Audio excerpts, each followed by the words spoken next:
Hey there! Hey where? Growing up, I was a horse girl.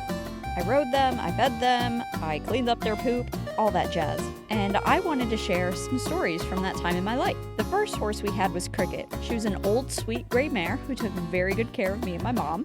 She would also give horsey hugs, which is an amazing experience I highly recommend. And whenever someone was in the barn, she would always stick her head out to watch whatever we were doing, and my dad would call her Mrs. Ed, which is a reference to an old show called Mr. Ed, whose owner discovers that his horse can talk. And on occasion, she would manage to escape the paddock despite being fed every day. Cricket loved jumping.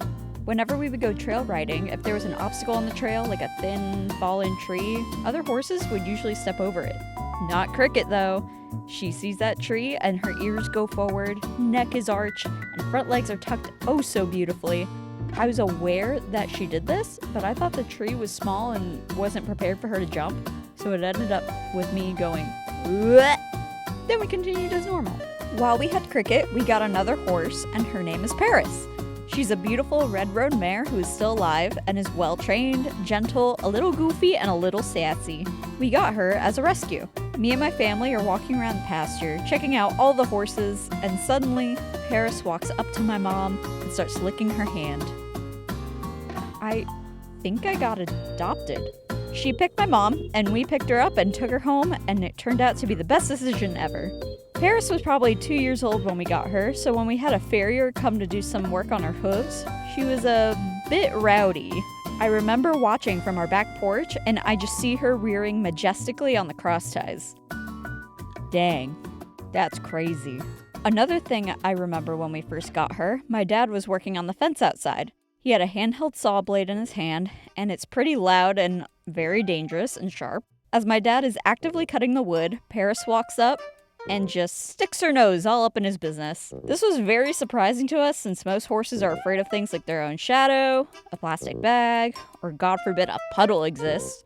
Nope, not Paris. My dad decides to do a little experiment. He holds the saw up and just runs it right in front of her nose, and lo and behold, she's sticking her nose closer to it. Obviously, my dad wouldn't hurt an animal and knows how to handle tools, so she never got hurt. We were just amazed at how unfazed she was. While Paris is pretty desensitized to most things, what she seems to have an adverse reaction to is deer. One time, me and my mom were riding, and I was just about to get on Paris. I walk her up to the mounting block, and Paris and I both hear rustling in the woods that was behind me. I assumed it was deer, and said to Paris, "Hey, it's just deer. It's fine."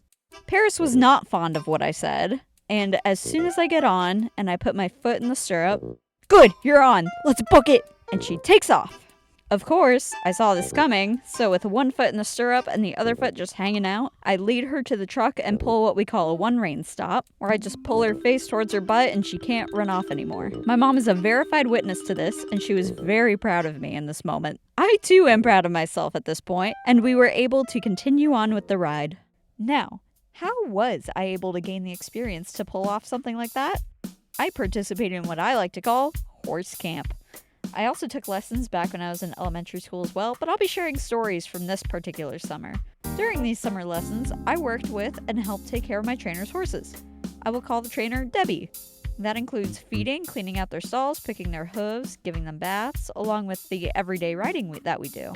One time, I was riding on my trainer's horse named Delilah. She was one of the horses that I would somewhat frequently ride, and by this time, I've gotten to know her for a bit. One day, we were riding around the arena, and I felt something off about Delilah.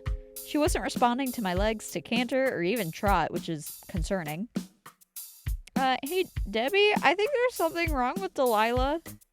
Kick her harder. She's just being lazy. No, I don't think that's what's happening. And as soon as I say that, Delilah stops, and I feel her body shift. Oh no, she's going down. I take a foot out of the stirrup, swing my leg over to the other side, and as Delilah lies down, I gracefully get set down on my feet. And Debbie is watching this, amazed at how I handle it, and finally believes me. "Oh my God, you were right! And you handled that so well, that was so smooth!"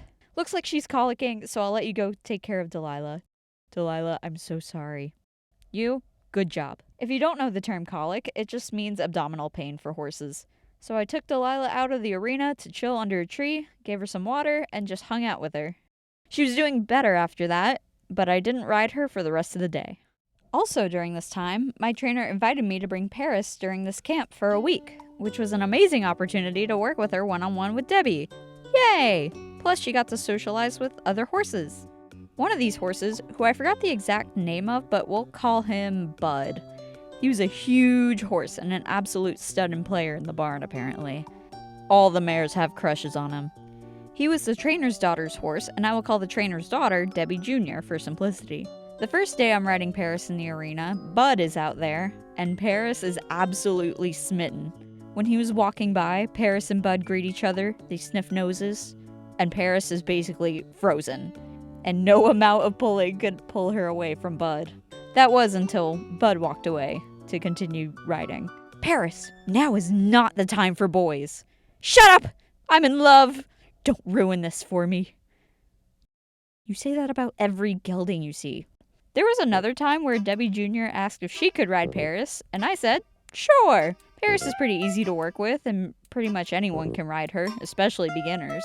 So having a pro ride her wouldn't be a problem. Some context for the story. Delilah and Paris ride similar to each other. By that, I mean that when they canter, they're not as smooth as other horses in comparison. So when Debbie Jr. gets on Paris and feels her canter, she says something along the lines of, "Dang, she's just like Delilah."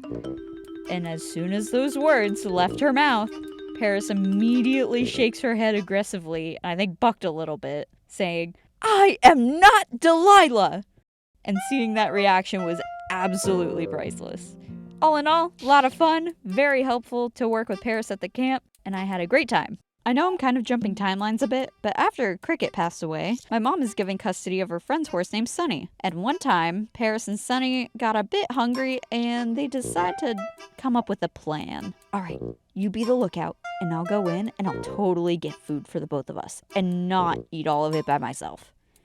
You sure about that? Yeah, just trust me. Just let me know when Mom comes out here, okay? Okay. Sunny is pretty smart, and he is able to twist the knob on the door and get inside to where the food is. While Paris made for a terrible lookout because my mom comes out, sees the barn door open, and discovers that Sunny broke into the barn. Sunny! Get your butt out of there right now! Paris, you suck as a lookout. This is not the only antic that they've come up with. There was another time when my mom was out cleaning the barn and paddock area, and she had her wheelbarrow and rake for shoveling poop. Well, Paris thought it'd be a good idea to tip over the wheelbarrow, which is indeed full of poop, and said poop falls on the ground. Paris, really? Then as my mom is thinking about going for the rake, Sunny has already started dragging it across the front of the barn. My mom found it hysterical, and she told me about it immediately afterwards. Now, this last story is about none of the horses that I lived with, but about a horse that my mom had to take care of. So one time, my mom asked if I wanted to come with her to feed one of her friend's horses. Sure, why not? This horse was very, very young. Not a foal, but at least a year old and a little grown up. Very cute horse. I walk up to the fence, and this horse locks eyes with me. Apparently, I am a walking haystack, and as soon as I get close, the horse is instantly chewing on my hair. This hay tastes kind of funny, but who cares? I eventually gently removed my hair from its mouth, and then we left. If not hay, why hay-shaped? And those are some stories of my life as a former horse girl. If you enjoyed the video, like and subscribe, and have a good day.